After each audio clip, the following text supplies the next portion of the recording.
Stefania has dedicated her life to improving the educational opportunities for Romanian and Moldovan youths through scholarships and mentorship programs. Under her leadership, Blue Heron Foundation has provided invaluable support to thousands of students, empowering them to achieve their academic and personal aspirations.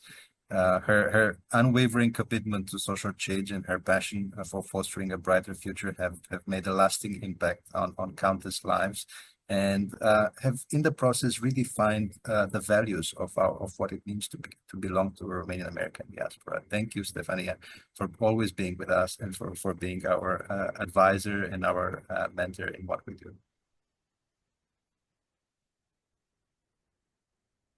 You're on mute. You're on mute. Thank you so much, Theo and Ramona, first of all, for organizing this. So much work that I know goes in events of this kind, but so meaningful and important. It's an honor to be here, and thank you for everyone who's joining me in the ether.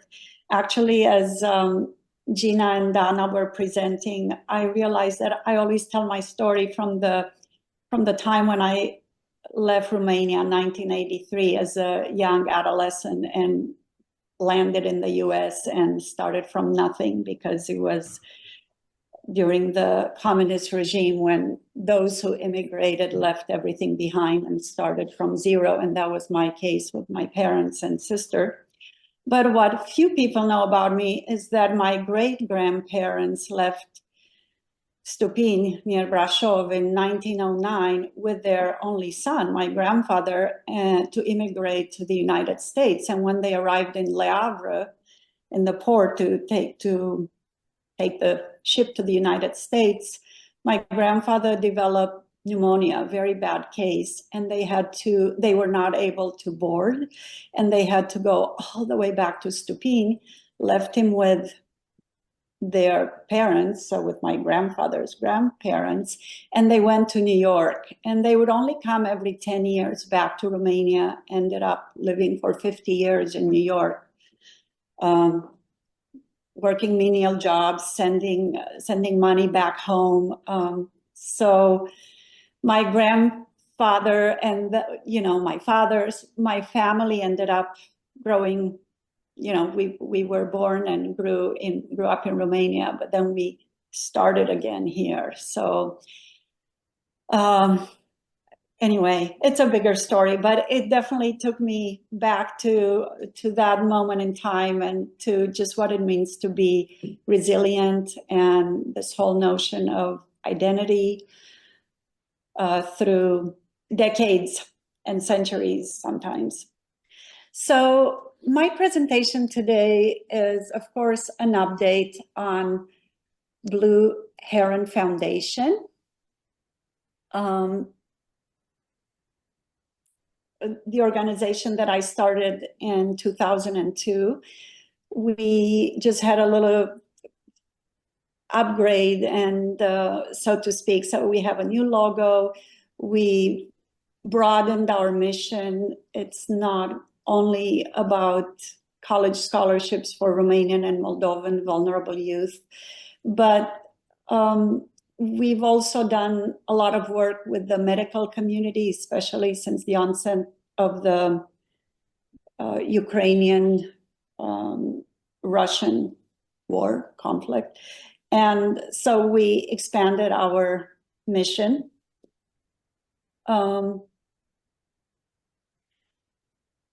We have more than 20 years of experience. Over 450 students from both countries have graduated within our program. We've worked with over 250 mentors and raised over $3.5 million. I set up Blue Heron Foundation here in Los Angeles as a 501c3. We have official subsidiaries in Romania for almost 20 years, in Moldova for almost 10 years. What's unique about us is that 100% of the donations go directly to our beneficiaries. I'm in the fortunate position to be able to cover all administrative costs. So, like I mentioned, we have focused on awarding college scholarships to orphaned, vulnerable, and more and abandoned and vulnerable. So just this whole umbrella of underprivileged youth. And so far we have offered 570 scholarships.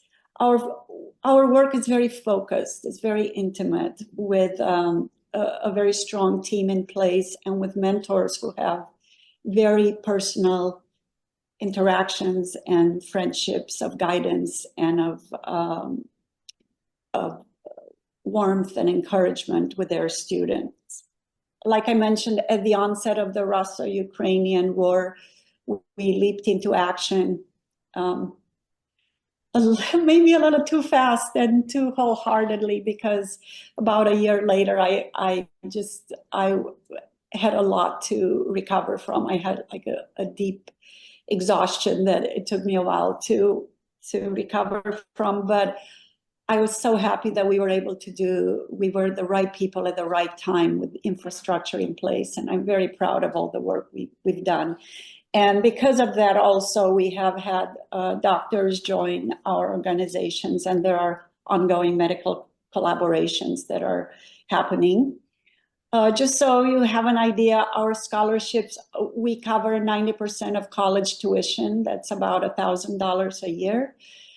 For medical school students, we cover the entire tuition, which is $2,400 a year. We award our students a $100 monthly stipend, and some of them have their college tuition covered by the state. So to those, we give $500 a year for various courses such as English, financial education, or laptops. We offer a summer camp, which is kind of the highlight for everybody, students and team alike, and also a very rare and beautiful gift, that of a mentor. This is to give you an idea where we are active. Depending on the year, we've been active in over 25 regions of Romania and 13, they call them Raioane, in Moldova. This year, a lot has happened at the governmental level, and so we have slightly fewer students than before, but it's with a very strategic view in mind, because now we are penetrating more in the rural area, and we are in the process of continuing to find a very efficient and streamlined system to find these young men and women who are very vulnerable, very deserving of our help, very academically promising, but they are totally scattered because they are not abandoned in the system necessarily. So it's more tedious work, but we are hard at work, and our mission remains the same: finding the most vulnerable but the most deserving youth and helping them with college degrees and a mentor. And this is, over the years, kind of what we've done in these 20 years or so. Very proud of this. And I have to say, we never look for, oh, let's find X number of girls or so many Roma, or we never go by identity. It's always the most vulnerable and the most, with the highest potential.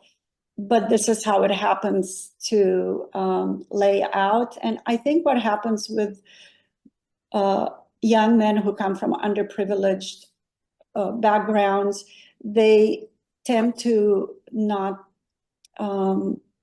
say yes to this delayed gratification via education. And so we always have about 2/3 of applicants being female.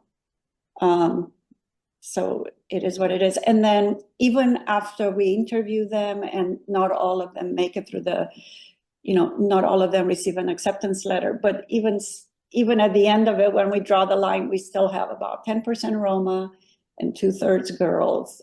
That's kind of how it happens. Our students' responsibilities to attend classes and receive passing grades, to write a monthly journal, to communicate with their mentor, and to do 5 hours of volunteer work every week. Our mentors are in Romania and Europe and also in the United States. I would say about half in Romania, half in the Romanian diaspora across the globe. This is just an example of what happens in our mentorship program. For example, a good friend of mine who I think already presented, Diana Gernitsa, here in Los Angeles. She's a rheumatologist. She has mentored Aurelia for 6 years while she attended medical school in Iași, and it's just such joy to see professionals from similar fields who are there at the side of these young men and women who come from families where parents have, I don't know, mother has 4 grades completed and father is in jail, and they have no examples at home whatsoever. And to see that they graduated medical school, I am still in awe. So proud, and I have so much respect for our students. And what I've started to notice this year in particular is that more and more of our alumni are starting to give back. For example, Magda, who comes from Suceava, we put her through medical school in Cluj. She is now she's doing her residency as a cardiologist at St. George's Hospital in London, and she has become Juliana's mentor. Juliana is, of course, also coming from an impoverished family, and she's a first-year student at the Victor Babeș University in Timișoara. So I love the full circle. I like to see alumni who are now donors and mentors. We have yearly fundraising events in Los Angeles and New York. A ton of work goes behind these events. But I love to bring together the Romanian American community. I do yearly trips to Bucharest where we meet with our team and we go from city to city. This is our meeting this past summer in Bucharest. What I love is that all of a sudden, mentors from the US are retiring in Romania, and they are now finding a whole community with the mentors who are in Romania and the students there. So, you know, because some of them, they've kind of lost touch with what's going on there, but it's so beautiful that they have this bridge, the Blue Heron Foundation, and they can be part of our community there. Then we go to Suceava every year. We actually pull a lot of students from Suceava, but some of them were out of town, etc. But it's such an underserved area of the country with such determined and bright young men and women. So I love finding students there. Then we go to Iași, where we have a lot of students. And then I go to Chișinău and surrounding areas. I loved adding this stop with beekeepers because we always do a couple of days of activities with our students when we visit them. And I love what's available in the Republic of Moldova. Best food ever. And they said the reason is because the nitrates in the soil are balanced just so. I don't know if that's the truth, but everything culminates with our summer camp where it's just transformational and just everybody becomes so close. They have big ahas. We have hikes and horseback riding, and we have various workshops, even from alumni, other medical students who have graduated and are teaching them about emotional intelligence and how to take better care of themselves. And what can I say? Summer camp is so much fun, including for the team. This is our motto. I'm not what happened to me. I am what I choose to become. It's so important to continue to cultivate this in our students. These are, you know, we did 12 humanitarian aid projects. And the most important one, this would have been Dr. Horia Vulpe's very short presentation, but he caught a plane to see his family for the holidays and couldn't be here. But the most complex program that we did during the Ukrainian crisis, Ukrainian refugee crisis, was this cancer care program that was spearheaded by Dr. Horia Vulpe, where we evaluated 253 patients, and we actually were able to provide, through collaborations, cancer care to 162 of them. What I loved is that as a result of this collaboration, Dr. Horia Vulpe found additional ways to collaborate with other doctors around the world in an effort to upgrade, uplift, and bring some of the innovation that we are so lucky to have here in the United States to Eastern Europe. So they organized an online hypofractionated radiotherapy course a few months ago, where over 100 Romanian, Ukrainian, and Moldovan doctors participated. And even though Dr. Horia and Alexandra Sasha organized the event, they invited, I think, 15 other oncologists who presented over 2 days, and it was very well received. Hypofractionated radiotherapy is a very cutting edge treatment that is very focused and with very good results. My last slide is about how can I help. Of course, becoming a donor is always incredibly helpful. 100% of your donation goes directly to our beneficiaries.